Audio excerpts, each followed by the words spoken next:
They told them to stay quiet. They told them to accept crumbs. They told them to wait for charity. But in the middle of West Africa, a leader stood up and said, "No more." This is the story of a country that decided to stop begging and to start building. This is the story of a promise. 50,000 homes built by a people for a people. And at the center of it all, a soldier who became a leader and dared to imagine dignity as policy. When you travel the dusty roads of Burkina Faso, you see the same faces over and over. Mothers carrying water on their heads, children studying. By torchlight, families squeezed into shacks that leak when the rains come. You see courage, yes, but you also see a silence that has been imposed on a proud nation for decades. People who are rich in soil and poor in opportunity. A land that supplies wealth to others while its people scramble for basic shelter. Man looked at that picture and refused to accept it as fate. He was not speaking from a foreign podium. He spoke in the language of his people, direct, blunt, and unafraid. He said what many have felt, but few have dared to say aloud. A nation that cannot house its citizens has surrendered its dignity. He argued something radical. Houses are not charity. They are rights. They are not giveaways bought with foreign strings. They are the foundation of sovereignty. And if you want a sovereign nation, you build it with your own hands. This is the story of that promise turned into a plan. How a vision of 50,000 free homes became the centerpiece of a broader push to reclaim wealth, rebuild infrastructure, and restore pride. For generations, foreign narratives wrote the African story. Aid here, loans there, experts everywhere. The script was always the same. Resources leave, debt enters, dignity dies a little more. Governments built elaborate presentations for donors, but in the villages the water still ran thin and the roof still sagged. Corruption, mismanagement, and bad foreign deals had hollowed out the public purse. Contracts signed in secret, wealth shipped offshore, promises left in meeting minutes. The result was predictable. Millions of citizens forced to live in inadequate shelter, displaced families, and entire communities without the basic infrastructure a modern city requires. And that is where the leader's argument found its footing. The cure, he said, isn't more lectures from abroad. It's local control. It's audited accounts. It's returning the revenue from national resources, not to Swiss accounts, but to national development funds that build schools, clinics, and homes. He stood before the nation and spoke plainly. We will build. We will not borrow chains. We will construct dignity with our hands. The plan was audacious. 50,000 homes of decent quality, not shoddy shelters, but sustainable climate-aware houses designed for the Sahel and powered by the sun. But it wasn't just about bricks and roofs. This was a social contract. Each house would be accompanied by running water, access to electricity from solar microgrids, a small plot for family gardens, and proximity to schools and clinics. It was an integrated vision. Housing plus job creation, plus healthcare, plus education and the financing model, radical, local, practical. Redirect a fairer share of resource revenue, clamp down on waste and corruption, recycle public procurement through domestic suppliers, and mobilize a national workforce trained in construction trades. The goal was clear. Money must circulate in the national economy, not leave it. Talk is cheap. The real test was turning the rhetoric into an operation. The project was organized like a national mission. Vocational training centers opened near construction sites. Young people learned masonry, plumbing, solar installation, and small-scale urban planning. Former migrants returned home with new skills. Soldiers and civilians worked side by side. Local suppliers were given priority. The idea was simple. The more local content in every contract, the more the benefit stayed inside the country. The construction sites resembled classrooms and factories.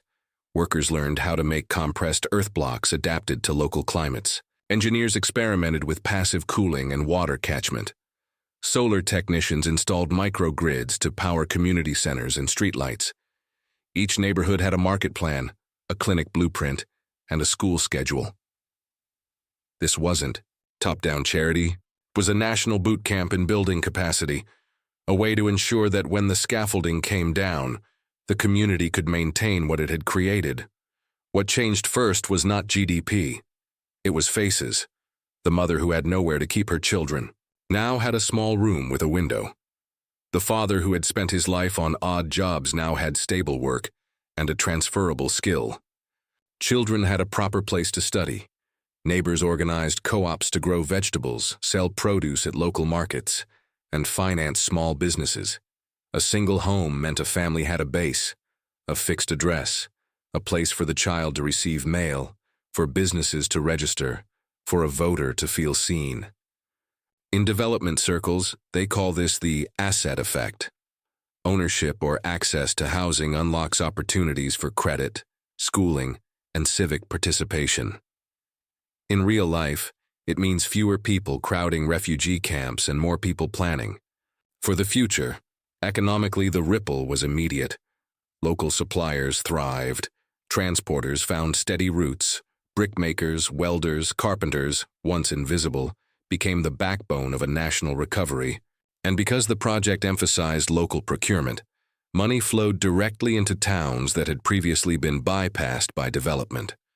What made the effort modern was how it married technology and tradition. Solar power became a backbone of the new neighborhoods, microgrids that could run clinics and charge phones. Water harvesting systems captured seasonal rains to keep gardens alive. Local architects used vernacular designs to keep houses cool without energy-intensive air conditioning. And this was not a tech fetish. It was appropriate tech that fit the context, was cheap to maintain, and could be taught in a weekend workshop. Drones helped survey land. Mobile apps connected cooperatives to markets. Simple sensors monitored water usage to minimize waste. Innovation in this sense became a tool of sovereignty, not spectacle. A project this bold doesn't happen without resistance. External critics warned of fiscal imprudence. International institutions wagged their fingers about governance. And risk, investors asked for guarantees. The old networks of influence, those comfortable with the status quo, whispered that the plan would fail. Inside the country, opponents accused the leadership of grandstanding. There were real security concerns too. Displaced communities, contested land titles, and the constant threat of destabilizing actors who wished to exploit any sign of disorder. And yet, the project pressed forward. Transparency measures were increased. Independent audits were publicized. Community councils were created to settle disputes. Where there was friction, the government tried to solve, not silence, bringing mediators, registering titles, ensuring compensation. What moved observers across borders wasn't the houses themselves. It was the idea.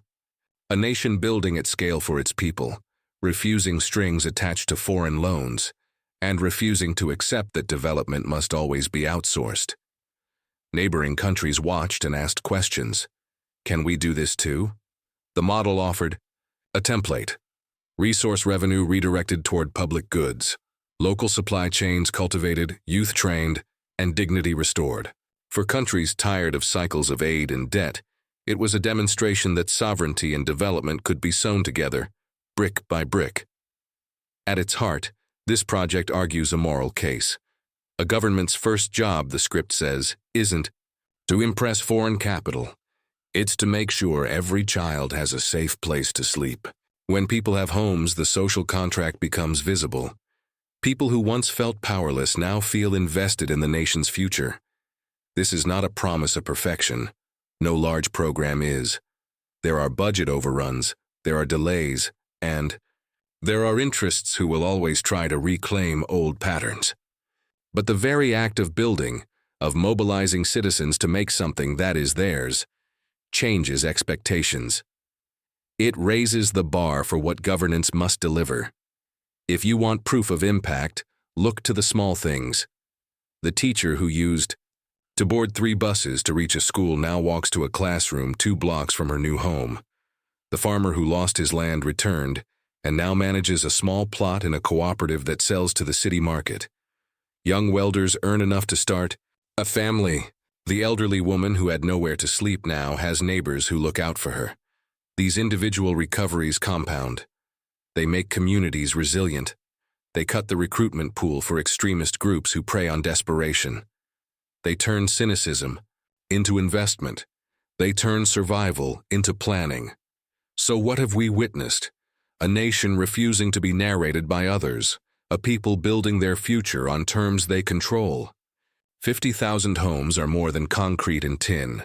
They are a statement. Dignity can be policy. Housing can be liberation. But the deeper question is for the world. Can the international order accept that countries will prioritize dignity over profit? Will it allow nations to redirect resources for their people without shame or sanction? The experiment unfolding here asks those questions and dares to answer them with action. If this story speaks to you, to the belief that people should be the authors of their own destiny, then make your voice part of the chorus. Share this video, talk about it, let conversations spread beyond the algorithm. Because when a people stop asking for permission and start building, the whole world should pay attention. If you want more stories about nations reclaiming their future, subscribe to Untold Shades. Comment below, what would you build first for your community if the choice was yours? Like this video if you stand for dignity as policy, and share it because stories that shift power deserve to be seen. We built the future with our hands. Now we must defend it with our voices.